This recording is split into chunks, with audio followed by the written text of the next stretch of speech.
রাত জেগে তো রিয়াজের মাকে বাঁচিয়ে দিলি, আজ রাতে কিভাবে বাঁচাবি? আজকেও আমি রিয়াজের মার কাছে থাকবো, দেখি তুই কি করতে পারিস। ওইদিকে রিয়াজের মাকে পাহারা দিবি, এইদিকে আমি রিয়াজের বাপকে শেষ করে দেবো। আর যদি তুই রিয়াজের বাপকে পাহারা দিস, ওইদিকে আমি রিয়াজকে শেষ করে দেবো। দেখি তুই কাকে বাঁচাতে পারিস। তুই যদি রিয়াজের কোনো ক্ষতি করিস, তোকেও আমি শেষ করে দেবো। সেটা সময় হলে দেখা যাবে কে কাকে মারে।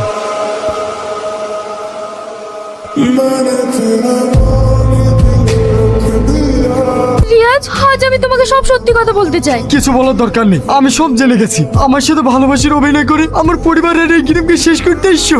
হ্যাঁ, আমি রাক্ষস। আমি এখানে প্রতিশোধ নেওয়ার জন্য এসেছিলাম, কিন্তু বিশ্বাস করো, তোমাদের ভালোবাসায়